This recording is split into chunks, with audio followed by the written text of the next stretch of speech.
iniciando uma nova série de vídeos. As neurociências no ambiente escolar e metodologias de ensino.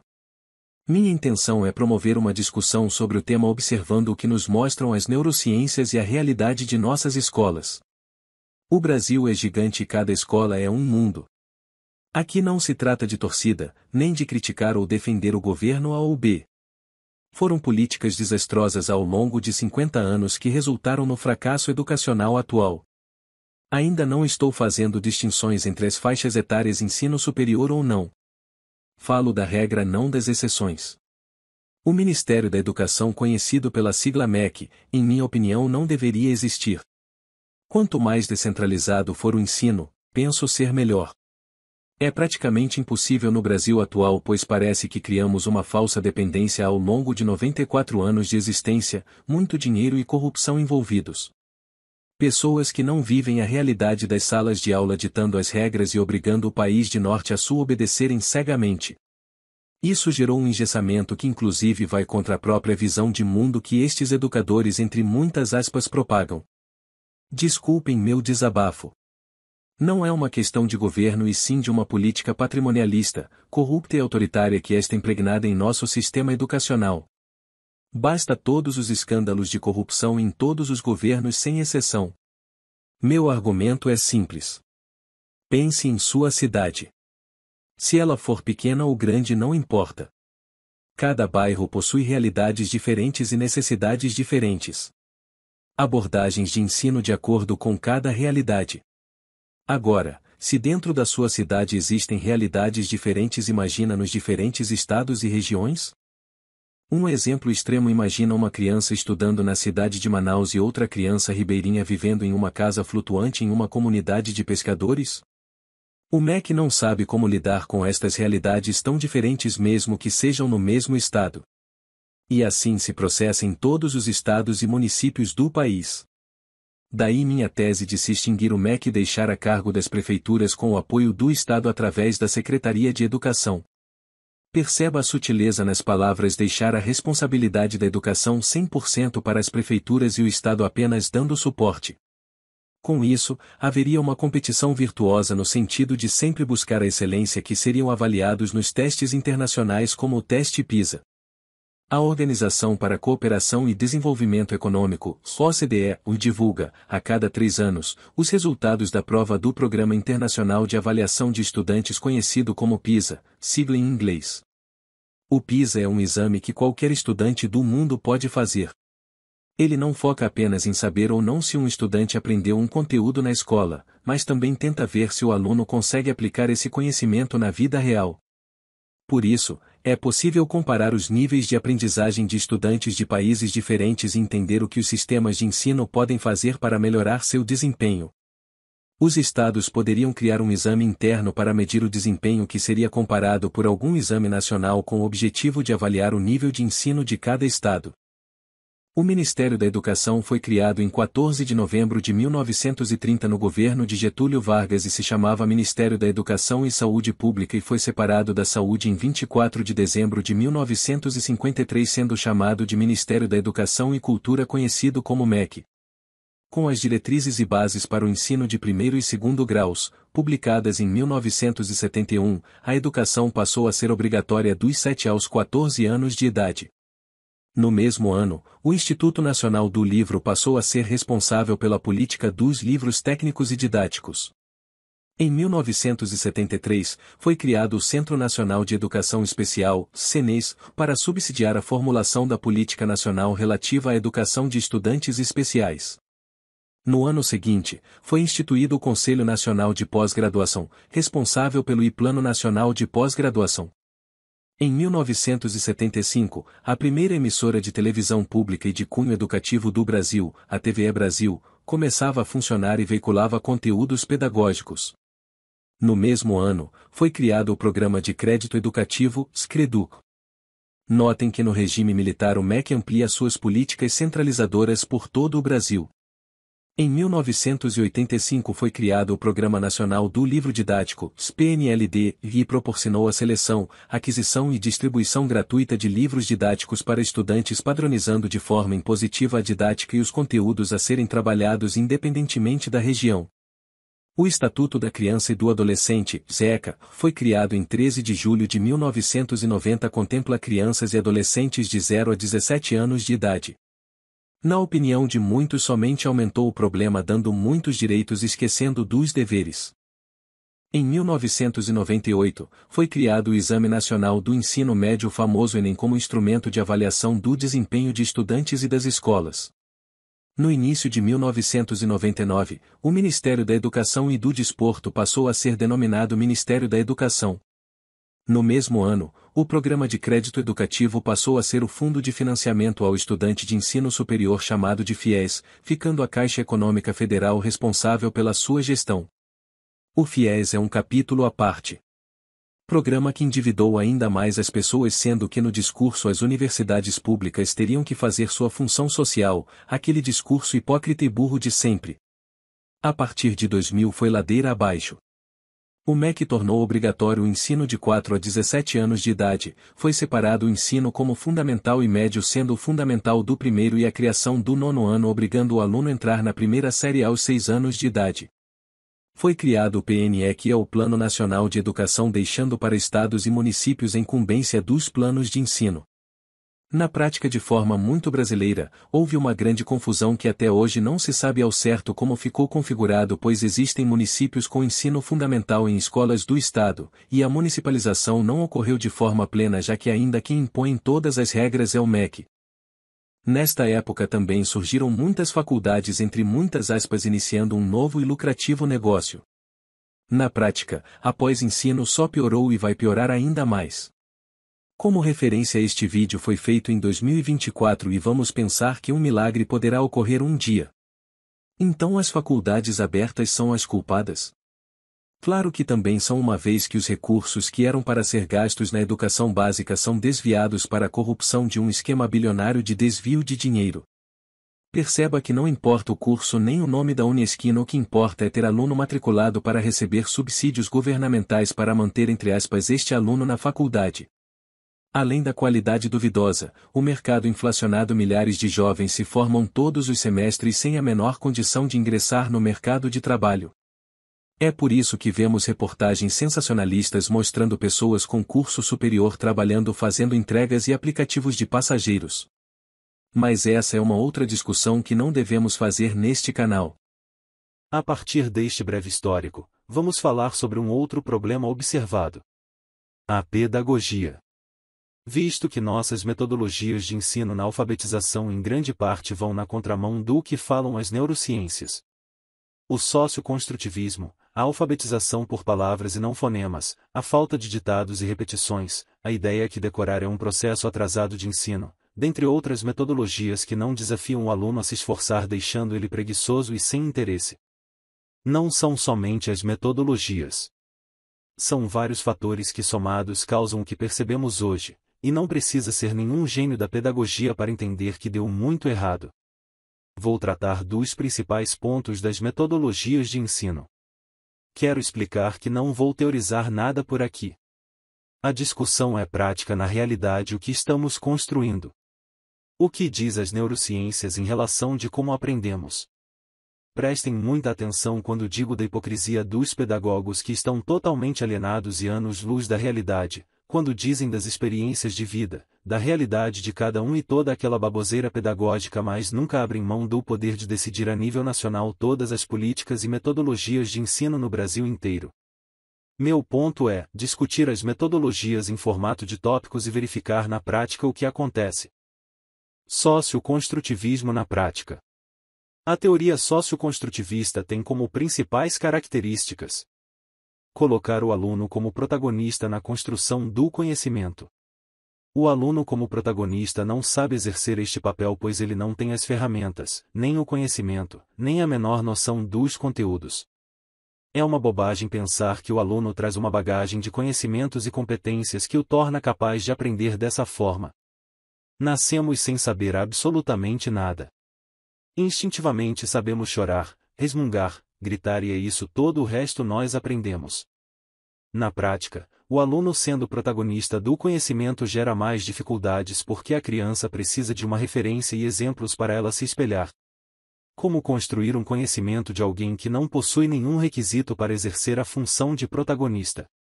Obviamente os teóricos discordam disso e provavelmente vão me chamar de retrógrado e ignorante, mas na prática, como ensinamos uma criança a falar? Pelo socioconstrutivismo, tornando ela protagonista, ou corrigindo, ensinando pelo exemplo, com repetições, e pronunciando repetidas vezes as palavras de maneira correta até a criança aprender? Incentivar o aluno a usar os conhecimentos que já tem para compreender o novo. Neste sentido, devemos fazer um diagnóstico para sabermos o que eles já sabem sobre o tema e a partir daí criar conexões através de estímulos nas diversas áreas do cérebro. Concordo com este tópico desde que seja usado como uma ferramenta de ensino. Considerar o erro como algo natural no processo de aprendizagem. Isso aqui me pega. Vão dizer que estou deturpando o que está escrito, que não é isso, e mais um monte de argumentos que na prática são derrubados. Óbvio que o erro é natural e faz parte. Hoje, na prática, na vida real, os pedagógicos sei lá o que, pregam que a correção é um problema por estar inibindo a capacidade criativa do aluno. Recriminam até o uso de caneta vermelha dizendo que é agressivo e gera bloqueios. Repito mais uma vez. Não estou lendo o texto de forma literal. Estou lendo o texto do jeito que é. Não me venham com a conversa que deturparam blá blá blá, porque é assim que os grandes baluartes da educação propagam sua pedagogia destrutiva e hipócrita, já que os filhos deles estudam em escolas particulares tradicionais. Valorizar a interação social e a contextualização do aprendizado. Na prática, pouco ensino e pouco aprendizado. O ser humano é social e precisa de interações, porém, muita interação atrapalha a concentração e dificulta o aprendizado. Trabalhos em grupos são interessantes e devem ser estimulados, mas isso se tornou quase uma obsessão e uma obrigação, o que para o cérebro pode comprometer a atenção e com isso todo o processo de aprendizado. Na educação, a teoria socioconstrutivista se reflete em práticas como projetos pedagógicos que privilegiem a relação com a criança. Os alunos devem ter o professor como referência, assim como deve ter os pais, avós, etc. A partir do momento que o aluno enxerga como sendo do mesmo nível, com toda a certeza, e a prática mostra isso, o aluno perde a referência e por consequência fica mais difícil ensinar desta forma. Mais uma vez estou falando de forma prática da realidade, não estou teorizando nada aqui. Salas de aula com menos alunos para que o professor possa acompanhar o desenvolvimento de cada um. Concordo plenamente, mas na prática é o inverso. Onde estão os pedagógicos teóricos agora? Vão dar qual desculpa? Veja bem. Olhe só. Não é perfeito. Vamos lá ouvir a voz da hipocrisia. Organização das carteiras em formato de círculo para facilitar a interação entre os alunos. Mais uma falácia, porque a partir do momento que você tira do centro o professor, mesmo de forma simbólica, o controle da classe, vamos dizer assim, a autoridade no sentido de quem é o transmissor do conhecimento, no caso o professor, perde a essência. Mas nada contra esta configuração para um debate, uma roda de discussão, mas não de forma permanente. Avaliação contínua do desenvolvimento do aluno, por meio de atividades propostas em sala de aula e da observação do professor. Na prática impossível de ser realizada, por milhares de motivos. Usei uma hipérbole para explicar que não existe meios para que isso ocorra de forma individual, uma vez que as classes são grandes e os alunos não podem mais serem separados como eram antes pelas médias das notas. Como fazer uma recuperação continuada com alunos de níveis tão diferentes? A igualdade nivelando por baixo, fazendo com que o bom aluno desanime de estudar, fazendo o mínimo para passar de ano, já que seu amigo preguiçoso não faz nada e passa do mesmo jeito. Aos nervosinhos aviso, já mandando aquele sermão da falácia da autoridade. Afirmo que nos meus 19 anos como professor em escola pública, poucos são os que têm dificuldades em aprender e a esses nunca foi negada atenção especial nem foram deixados de lado. Pelo contrário. Estou falando daqueles que não querem aprender. Daqueles que não querem estar lá, daqueles que vão fazer o mínimo e muitas vezes nem isso, já na certeza que vão passar de qualquer jeito. Para eles, são dados todo o apoio jurídico-pedagógico e no final o professor que falhou como educador. Por falar nisso, o termo educador não me representa. Se eu fosse um educador de fato, poderia educar os filhos mal criados de pais omissos sem pulso. Infelizmente ou felizmente não posso. E para falar a verdade nem quero. Existem também as teorias humanistas, que são abordagens pedagógicas que se centram na singularidade, isto é, na individualidade, complexidade e particularidades de cada pessoa, nos seus interesses e motivos. No ensino, a educação humanista tem como objetivo o desenvolvimento, bem-estar e dignidade de cada aluno. Esta teoria busca: número 1, em atender às necessidades e bem-estar do aluno. Entendo que sempre foi o objetivo da educação. 2. Colocar o conhecimento técnico e as relações humanas em harmonia. O ambiente escolar deveria ser assim. Nos dias atuais é apenas uma utopia.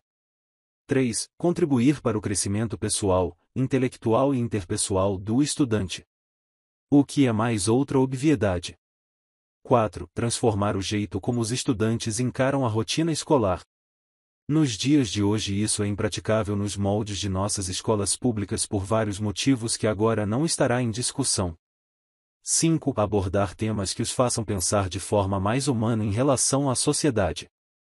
Nesse contexto, os alunos são coparticipantes do processo pedagógico, trazendo seus questionamentos e contribuições para a sala de aula. As atividades não ficam restritas aos espaços escolares, e tudo é uma oportunidade para aprender e se desenvolver. Uma realidade muito distante da nossa.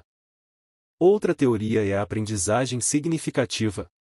Processo de ensino que vai além da memorização de informações, e que se caracteriza por relacionar novas ideias com conhecimentos prévios. A pergunta que não quer calar: qual conhecimento prévio, sabendo que uma parte significativa dos alunos são analfabetos funcionais e não entendem matemática básica? Construir significados e compreender conceitos. Pela baixa capacidade cognitiva, a maioria dos alunos não consegue estabelecer relações e conexões simples no cérebro por não terem sido estimulados em casa e na escola. Além do excesso de tela, podemos considerar como sendo um problema enorme, e não estamos conseguindo resolver. Aplicar o conhecimento em situações do dia a dia, estimular o pensamento crítico, desenvolver habilidades socioemocionais. Quando falamos em contextualizar, ficamos engessados pela realidade de nossos alunos do ensino público, quando a realidade não agrega e sim desestimula. Desenvolver o pensamento crítico é uma das falácias do ensino, uma vez que criamos contestadores sem argumentação que somente terceirizam e negociam todas as responsabilidades, erros e fracassos pela inépcia e pela falta de iniciativa. Todos com seus direitos em mãos, sem a menor responsabilidade de cumprir seus deveres, que para eles não existe. A aprendizagem significativa é baseada na teoria de David Alzubel, que defende que o conhecimento novo deve estar relacionado com algo que o aluno já sabe, para que ele possa ressignificar e ampliar o conhecimento anterior. A inviabilidade desta teoria se dá pelo simples fato que hoje a maioria das crianças não possuem qualquer tipo de experiência prévia, principalmente pela própria forma de criação moderna. A aprendizagem significativa pode ser facilitada por meio de exemplos práticos, perguntas que estimulem a aplicação do conhecimento, propostas de situações relevantes para o estudante. A aprendizagem significativa é diferente do ensino mecânico, que é caracterizado pela lista de conteúdos a serem seguidos linearmente, sem ênfases ou idas e voltas. As neurociências mostram que nosso cérebro, através da repetição chamada de volição, também aprende, e após aprender o conteúdo, o próximo passo é criar conexões para que seja aprendido de fato. Não existe uma só metodologia que consiga abranger 100% das pessoas. Cada um responde de maneiras diferentes. É bem estranho quando vemos essas mesmas pessoas que defendem essas novas formas de ensinar, entre aspas, não perceberem os resultados obtidos nos países asiáticos como a China, Japão, Coreia do Sul, hoje Vietnã e Taiwan. Como os alunos aprendem? Repetição a princípio para fixar, depois, criar conexões entre o conhecimento para a aprendizagem. O método freiriano mostra o ensino como sendo adaptado ao ambiente, experiências e contextos dos alunos. Acredito que se Paulo Freire fosse vivo hoje, ficaria horrorizado com seu método sendo aplicado em todas as faixas etárias. Método montessoriano. O método montessoriano é uma abordagem educacional que visa o desenvolvimento integral da criança, respeitando o seu ritmo e a sua individualidade. Foi idealizado pela médica e educadora italiana Maria Montessori, em 1907, e tem como principais características: estimular a autonomia e a liberdade da criança, respeitar o desenvolvimento natural das habilidades da criança, promover a aprendizagem natural, através da exploração de formas, cores e texturas, organizar o ambiente para que a criança possa se movimentar e interagir com os recursos disponíveis, utilizar materiais sensoriais para estimular o interesse das crianças, incentivar a postura ativa da criança, de acordo com seu ritmo e interesse. A metodologia montessoriana pode ser aplicada em escolas e em casa. Em casa, por exemplo, os responsáveis podem permitir que a criança tenha autonomia para calçar os sapatos ou escovar os dentes sozinha. Muito relacionado ao ensino da pré-escola. É o sonho dos pais. A escola educa e ensina ao mesmo tempo. Metodologia tradicional é vista como sendo atrasada e opressora. O método tradicional de ensino é um modelo pedagógico que se caracteriza pela transmissão de conhecimento do professor para os alunos, com ênfase na memorização e repetição. O professor é a figura central e o único detentor do conhecimento. É claro que os clichês são muitos e tomaram conta dos meios educacionais. O grande problema deles é a retirada da autoridade, o que gerou uma enorme confusão na cabeça das crianças, refletindo nos adolescentes, onde o professor passou a ser desrespeitado e humilhado por alunos, pais e muitas vezes por gestores educacionais despreparados, omissos e temerosos de sofrerem algum tipo de represália institucional. As aulas são expositivas. Hoje é quase proibido fazer aulas expositivas. Os alunos são espectadores e devem memorizar e reproduzir o conhecimento. Mais uma falácia pedagógica. Os alunos têm que memorizar para depois entender, pela formação de conexões para então aprender. Não existe o tal do conhecimento prévio. O ensino é focado na repetição e memorização, com o ensino dos assuntos de forma teórica. Só mais uma repetição de um clichê. As provas e testes são padronizados. As generalizações são absurdas e claro que para algumas matérias e conteúdos existe sim uma padronização. Agora quem defende o MEC, Enem, etc. criticar a padronização é no mínimo hipócrita. As diferenças individuais não são levadas em consideração. Assim como hoje as escolas se tornaram um depósito de alunos pela nova pedagogia. Aí vem os iluminados dizer que é por causa do jeito antigo de ensino. Mais uma grande mentira. A verdade é que fracassamos com essas novas metodologias de 40 anos atrás que o mundo não utiliza. O ensino é baseado nos conhecimentos determinados pela sociedade e organizados pela legislação. Acabou de descrever as políticas do MEC que eles defendem.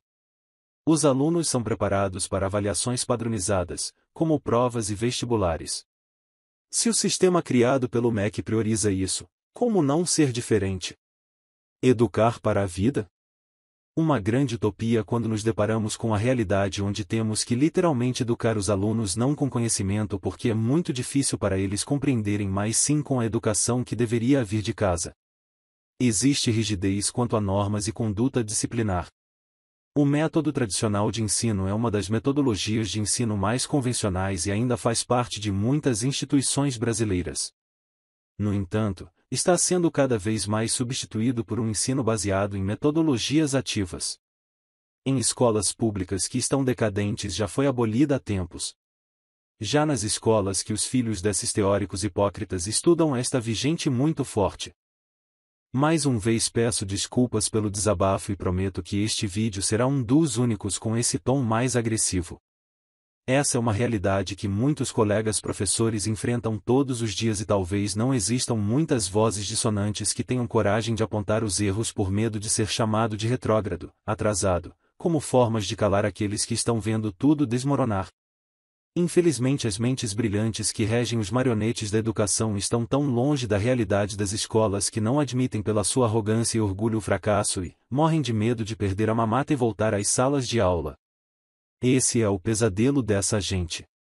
Ao invés de retroceder, conversar com quem está na linha de frente e formular uma nova pedagogia com a nossa cara, adaptando a nossa realidade. No próximo vídeo falarei sobre o ambiente escolar no ensino fundamental dos 6 aos 10 anos de idade relacionados à escola e como podemos através de ações simples melhorar os ambientes escolares. A bibliografia encontra-se na descrição do vídeo. Para as metodologias de ensino, utilizei a inteligência artificial do Google que de uma forma resumida juntamente com meus conhecimentos me ajudou na pesquisa. Por causa do tema espinhoso que me deixa revoltado, editei este vídeo de forma a ficar mais leve. Se você gostou, dê o like. Se você não gostou, pode dar o dislike. E escreva nos comentários quais são seus pontos de concordância e discordância. Mas se quiser acompanhar o canal, considere inscrever-se e ativar o sininho.